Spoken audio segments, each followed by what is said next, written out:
వాడికి అప్పుడే అలానే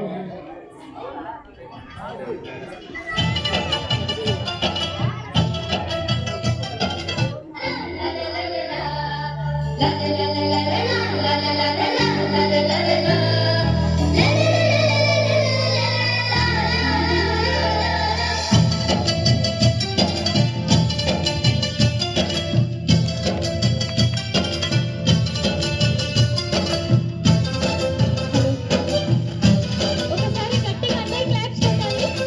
ఎంకరేజ్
ఇప్పుడు our King Palace techno School the director and the principal ఇంతమంది మాట్లాడారు.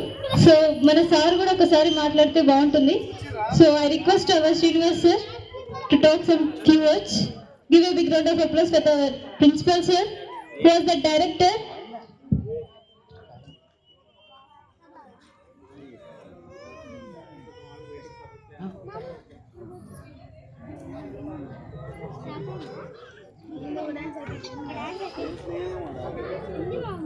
కింగ్స్ ప్యాలెస్ టెక్నో స్కూల్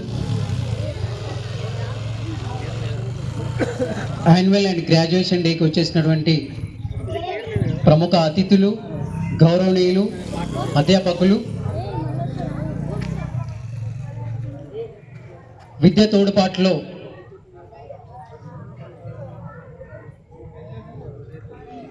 అనేక మందికి ఏదో రకంగా విద్యను పంచాలి అని విద్యను మర్చిపోయి నిద్రపోయి చెదలు పట్టినటువంటి తరుణంలో దాన్ని వెన్ను తప్పి లేపేవారే శ్రీ లోకారెడ్డి సార్ గారికి, అలాగే అతి తక్కువ పరిచయం, చాలా కొద్ది రోజుల పరిచయంతో మరి మాతో మనసు కలిసి థాట్ ప్రాసెస్ కలిసి నేను వేసిన ఈ యొక్క మొదటి స్టెప్కు స్టోన్కి నేనున్నాను సార్, నీకు ఏ విధంగానైనా నేను సహాయపడగలను అని నా శ్రేయభిలాషిగా, నాకు అడ్వైజర్గా ఉన్నటువంటి ఈ కార్యక్రమానికి హాజరైన మరొక ప్రముఖ అతిథులు ఆంజనేయులు సార్ గారికి, ఇక నిరంతరం ఎక్కడ నిరుత్సాహం ఉన్నా, ఎక్కడ కొన్ని ప్రాబ్లమ్స్ ఉన్నా వీటన్నిటిని ఏది కాదు సీను, మనం వెళ్ళిపోతూనే ఉండాలి, సాగిస్తూనే ఉండాలి, మంచిని పంచడానికి ఎప్పుడు కూడా భయపడద్దు అని ఉన్నటువంటి మరొక మరి మాజీ ఎంపీటీసీ వర్యులు శ్రీ రామచంద్రయ్య గౌడ్ గారికి, అలాగే నా నిజ జీవితాన్ని చూస్తూ చిన్ననాటి నుంచి ఏదో ఒక కోణంలో మంచిని స్పృశించాలని కోరుకున్నటువంటి నాగరాజు గారికి, అలాగే పిల్లలను నమ్మి ఈ కింగ్స్ ప్యాలెస్ టెక్నో స్కూల్లో గర్భగుడిలో అందించినటువంటి మా పేరెంట్స్కి, అలాగే పెద్దలకి, ప్రతి ఒక్కరికి కూడా నా హృదయపూర్వకమైనటువంటి నమస్సుమాంజలి. పిల్లలు వీళ్ళొక బహుమానాలు. మీకు మీ పిల్లల్ని ఇష్టపడతారు మీరు. నాకు 13 సంవత్సరాల ఈ ప్రస్థానంలో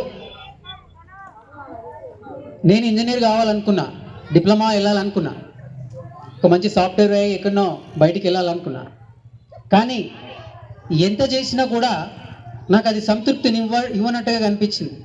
మళ్ళీ యూటర్న్ తీసుకొని నలుగురిని మంచి చేయాలన్నటువంటి ఆలోచన ప్రాసెస్లో భాగంగా కొంతమంది మేధావుల ఆలోచన పటిమతో ఒక్కసారి సందిగ్ధమైనప్పుడు ఒక డాక్టర్ని తయారు చేసేదే ఈ వృత్తి, లాయర్ని తయారు చేసేదే ఈ వృత్తి, ఒక టీచర్ చేయాలన్నా, ఒక గొప్ప గొప్ప స్థాయిలో ఎవరిని చేయాలన్నా ఒక ఉపాధ్యాయుడే చేయగలటువంటి ఈ యొక్క కాన్సెప్ట్ నాకు బాగా నచ్చింది. ఒక డ్రైవర్ మిస్ అయితే కొంతమంది చచ్చిపోతారు. ఒక ఇంజనీర్ ప్రాబ్లం చేస్తే ఒక కంపెనీ లాక్ పడుతుంది, ఒకటే కంపెనీ. ఒక డాక్టర్ ఆపరేషన్ చేయడం కొంచెం డిస్టర్బెన్స్ అయితే ఆ ఒక్క వ్యక్తి ప్రాణం పోతుంది. ఒక ఉపాధ్యాయుడు, ఒక టీచర్ ఆ సమాజంలో వెలిగివ్వడానికి మంచి బోధనా విధానం, అందుకే ఇక్కడ మేము పెట్టుకున్నాం a place of the discipline, dignity, dedication, అంకిత భావం, క్రమశిక్షణ, వీటన్నిటితో కూడుకున్న విద్యను ఎప్పుడైతే మనం అందిస్తామో అప్పుడు ప్రపంచాన్ని కాపాడుతాం. ఈరోజు గురువుకు వాల్యూ లేదు. ఈరోజు ఎన్నో డబ్బులు సంపాదించుకోవచ్చు. ఈ సెక్యులర్ కంట్రీలో రోజుకు 18 గంటలు, 24 గంటల్లో 18 గంటలు కష్టపడితే హ్యాపీగా నేను మంచిగా సంపాదించుకోవచ్చు, మీరు మంచిగా సంపాదించుకోవచ్చు. కానీ నా చిన్నారులకు, వీళ్ళంతా నా పిల్లలు. నా పిల్లలకి ఏది కోరుకుంటే అది నేను చేయాలి. నా వృత్తి ధర్మం అది. నా మనస్సాక్షి అది. నా కోపం వల్లే, నా సంతోషం వల్లే, నా ఆనందం వల్లే, ఒక రకంగా చెప్పాలంటే నా ప్రపంచమే వీళ్ళు. అలాంటి పిల్లలకి ఎలాంటి విద్యను అందించాలి, వాళ్ళ మైండ్ సెట్ ఏంటి అని ఇన్ని సతమతం అవుతూ సుదీర్ఘ 13 సంవత్సరాలు ప్రయాణం చేసి ఎన్నో సేవలు, ఎన్నో స్కూల్స్కి అందించి నా ఊరికి కూడా నేను సేవలు అందించాలి, ఒక మంచి కింగ్స్ ప్యాలెస్ టెక్నో స్కూల్ జ్ఞానాలయాన్ని నేను నిర్మించాలి. విద్య అనేది ఈరోజు వ్యాపారం అయిందండి, మీకు అందరికి కూడా తెలుసు. ఒకప్పుడు విద్య మనిషిని బ్రతికించేది, ఈరోజు విద్య, మీరు ఇంక ఈరోజు 10th ఇంటర్ ఏమొచ్చినాయి కదా రిజల్ట్, 12 ఏళ్ల ప్రసి ఉదయాలు వెనుక ముందు చూడకుండా ఫ్యాన్కు ఊరేసుకొని చూస్తుంటా ఆ ఘటనలు, చదువు మనకి ఏం నేర్పిస్తుంది అనేటువంటి క్వశ్చన్ తీవ్రంగా మానసికంగా బాధ పెడుతుంది. వీళ్ళ యొక్క శిల్పాలు, వీళ్ళని మనం మంచిగా చెక్కితేనే రేపటి భావి భారతాన్ని వీళ్ళు నిర్మించగలరు. వీళ్ళ లోపల స్వార్థం లేకుండా నా దేశానికి నేను ఏం చేయాలి, ప్రతి ఒక్కరు కూడా ఈరోజు స్వార్థం కోసం ఆలోచించి దేశాన్నే అమ్మేటువంటి దశకు వచ్చింది. దానికి మెయిన్ బీజం ఎక్కడేయాలన్నటువంటి ఆలోచనలలో నుంచి పుట్టిందే the king's palace techno school. ఎవరితో పోటీ లేదు, మనకు మనమే పోటీ. రేపటి సమాజంలో ఉత్తమ పౌరులను ఇవ్వాలన్నదే నా ఆకాంక్ష, ధ్యేయం, నిరంతర ప్రయత్నం, మీ అందరి సహకారం.